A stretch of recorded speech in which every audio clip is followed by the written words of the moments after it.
Daf Yomi, Tractate, Bava Metzia, page 100b, top of the page, with the words Kesus, Ma Shietano Lo Hodelo. The Gemara challenges Shmuel's interpretation. If the dispute is over which size garment was sold, the seller should not be required to take an oath, as that which the buyer claimed from him the seller did not admit to at all, and that which the seller admitted to the buyer had not claimed from him. The Gemara answers, Shmuel was referring to a case like that which Rav Papa said below. The dispute is with regard to a garment that was formed from several pieces of cloth that were attached together. Here too, the dispute is with regard to a garment that was formed from several pieces of cloth that were attached together, and the disagreement was about how much of that garment was actually sold. Kashia le Rabbi Yehoshua. Rabbi Yehoshua found Shmuel's interpretation difficult. Does the Mishnah teach a garment? No, it teaches a slave. How can Shmuel claim the dispute was about a garment?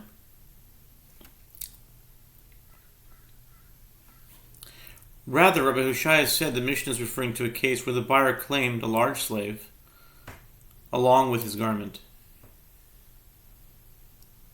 or where he claimed a large field along with its sheaves. Since the seller admits to the part of the claim about the garment or sheaves, he is required to take an oath about them. Once he is required to take that oath, it can be extended to require him to take an oath even concerning the claim about the slave or field itself. The Gemara asks, but still, in the dispute over which type of garment was sold, that which the buyer claimed from him the seller did not admit to at all, and that which the seller admitted to the buyer had not claimed from him. The Gemara answers, Rav Papa said, the dispute is with regard to a garment that was formed from several pieces of cloth that were attached together, and the dispute concerns how much of that garment was actually sold. Rav Sheshet found Rabbi Hoshia's interpretation difficult. Does the Mishnah come only to teach us the halacha of binding? But we already learned that the halacha in the Mishnah in Kedushin 26a, generally one is not obligated to take an oath concerning the denial of a claim with regard to land. In a legal dispute involving both land and movable property, if the defendant admits to part of the claim with regard to the movable property, thereby rendering himself obligated to take an oath, denying any responsibility for the remaining property, the movable property binds the property that serves as a guarantee, in other words, the land, so that he is forced to take an oath concerning the land as well. Rather, Rav Sheshet said, in accordance with whose opinion is this Mishnah? It is Rabbi Meir who said, the legal status of a slave is like that of movable property. Even if the dispute is over the slave alone, the seller can be required to take an oath.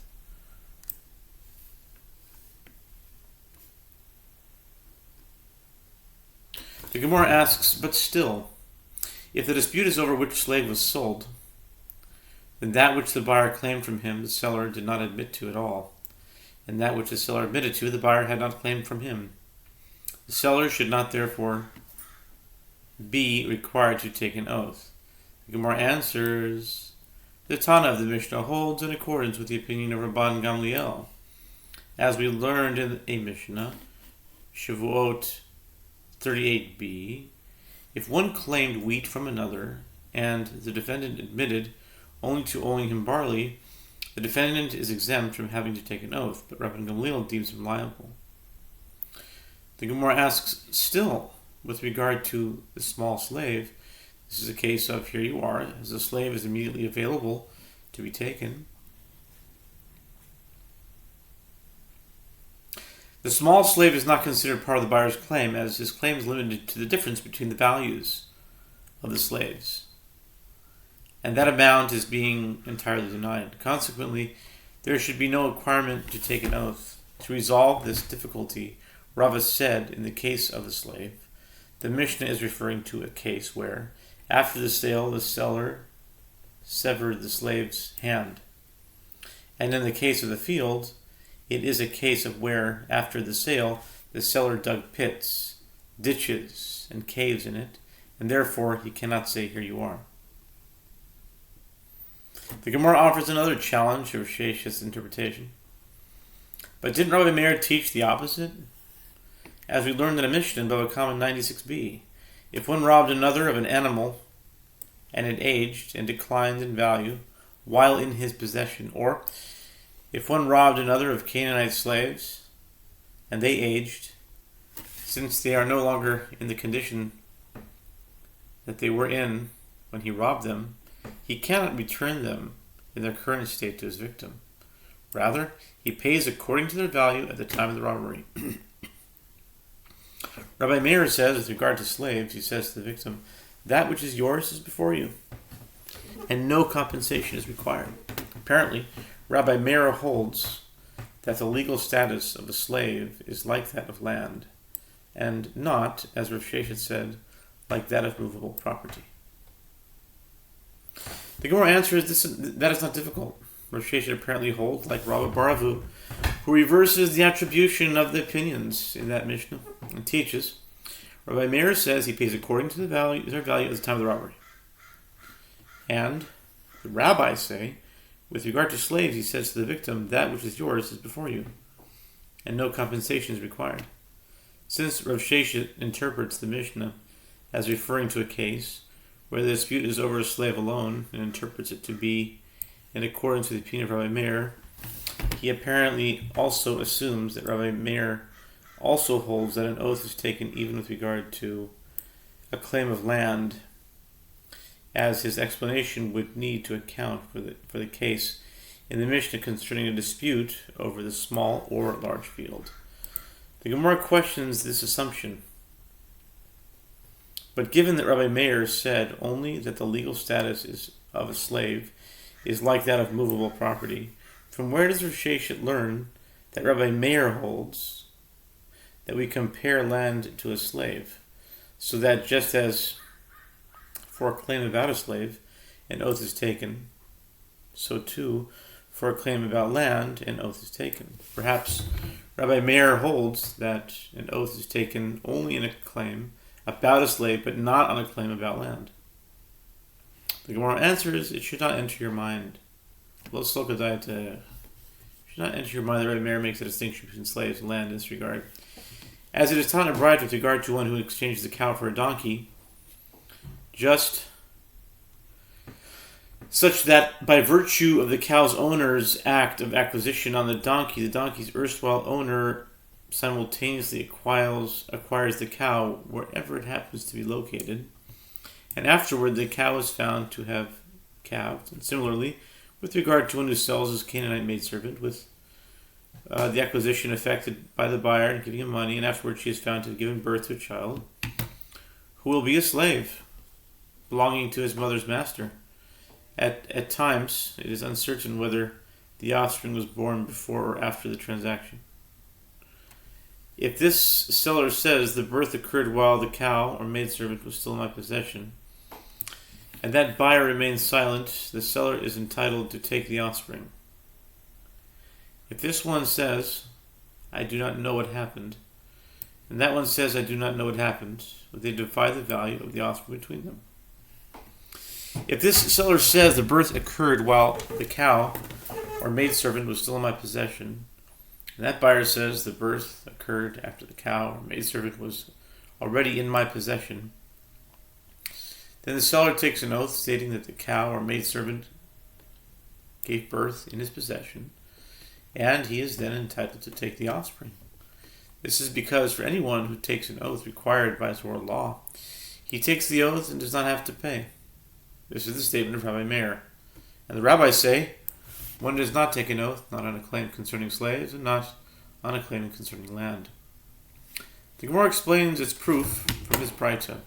Since the rabbis replied to Rabbi Meir that an oath is not taken on a claim concerning slaves or land, it is not correct that by inference Rabbi Meir holds that one can take an oath on a claim concerning either slaves or land. The Gemara rejects this inference. But from where is this inferred? Perhaps the rabbis are speaking to him utilizing the style of just as, kishem, Kamrule, just as, and they are observing it as follows, just as you concede to us with regard to land, concede to us also with regard to slaves. The Gemara adds, know that Rabbi Meir holds that one does not take an oath for a claim concerning land. As we learned in the Mishnah, Shavuot 42b, Rabbi Meir says, there are some matters that have legal status, like that of land, but nevertheless, with regard to oaths, they are not treated like land. And so, one takes an oath with regard to them. But the rabbis do not concede to Rabbi Meir that this is the halakha. How so? If one claims, I delivered 10 vines laden with grapes to you, and the other says, there were only 5. Rabbi Meir deems him liable to take an oath of one who admits to part of a claim. Moide b'miktsas. But the rabbis say, anything that is attached to the ground has a legal status like that of land, so no oath is taken with regard to them. Kol mechuber lekarka dami. Kol ha-mechuber. The Gemara clarifies the scope of the dispute, and Rabbi Yossi Bar Chanina says the difference between them is only in the case of grapes that are ready to be picked. As one sage, Rabbi Meir holds, they are considered as though they were already harvested, meaning that they are regarded as movable property with regard to which an oath is taken. The other sage, the rabbis, holds they are not considered as though they were about to be picked, meaning that they are regarded as land with regard to which an oath is not taken. Evidently, Rabbi Meir agrees that an oath is not taken concerning land. Rather, actually, the Mishnah can be explained only in accordance with the interpretation of Yehoshua cited above, and with regard to that which posed a difficulty to you, namely that according to his explanation, the novelty of the Mishnah is only that movable property binds land, so that one can be required to take an oath with regard to it, and that halakha is already taught in the Mishnah. In Tractate Kiddushin, one can explain that it was necessary to also teach this in the Mishnah here, because it might enter your mind to say that the garment of a slave is like that of the slave himself, or that sheaves of a field are like the field itself. If so, there would be no basis to require an oath, even one based on the claims about the garment and sheaves themselves. Therefore, the Mishnah teaches us that they are considered distinct items, and the claims concerning them require the seller to take an oath, which can then be extended to require an oath for the claim concerning the slave or land. The Gemara analyzes one of the clauses of the Braita cited above. In a case in which it is unclear when the cow or maidservant gave birth, if this one says, I do not know what happened, and that one says, I do not know what happened, they divide the value of the offspring between them. The Gemara asks, in accordance with whose opinion is this? It is in accordance with the opinion of Somcher, who says, when there is property of uncertain ownership, the parties divide it equally between them.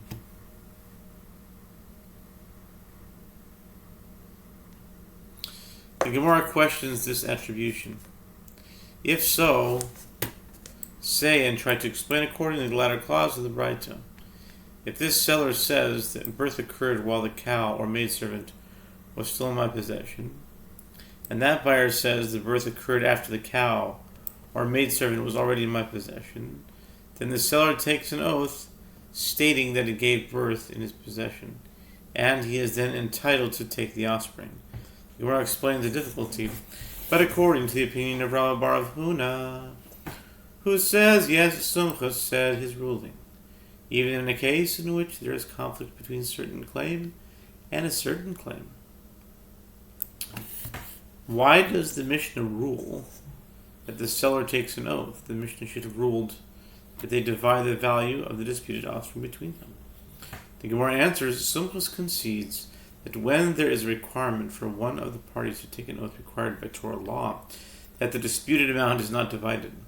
And furthermore, this is not a case in which the seller could say, here you are, because the case is where, after the sale, the seller severed the slave's hand, just like in the explanation of Bava above.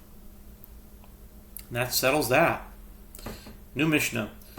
The Mishnah says, in the case of one who sells olive trees to another, so he can chop them down and use them for their wood, and before he chopped them down, they yielded olives.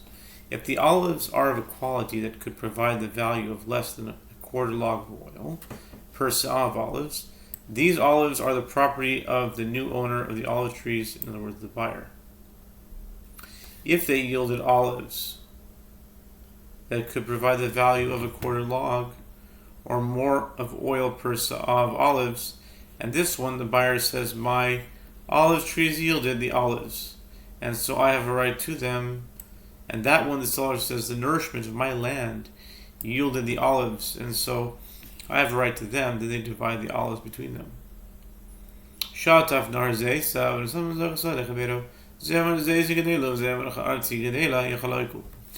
In the event that a river swept away one's olive trees and deposited them in the field of another, and they took root there and yielded olives, this one, in other words, the owner of the tree, says, my olive trees yielded the olives, so I have a right to them, and that one, in other words, the owner of the field, says, the nourishment of my land yielded the olives, and so I have a right to them, and then they divide the olives between them. Gemara, the Talmud says, the Gemara asks, what are the circumstances of the sale? If this is a case where before the sale the seller said to the buyer, cut down the trees immediately, then clearly he is particular that the buyer not derive benefit from the nourishment provided by his land. Therefore, even if the olives yielded could provide less than the value of a quarter log of oil per se'ah of olives, they will belong to the owner of the land, in other words, the seller. Conversely, if the case is where he said to him, cut down the trees whenever you want, then it is clear that he is not particular about the buyer deriving benefit from the nourishment provided by the land, by his land. Therefore, even if the olives yielded could provide the value of a quarter log more of oil per se'ah of olives, they will belong to the owner of the olive trees, in other words, the buyer. The Gemara explains, no. No.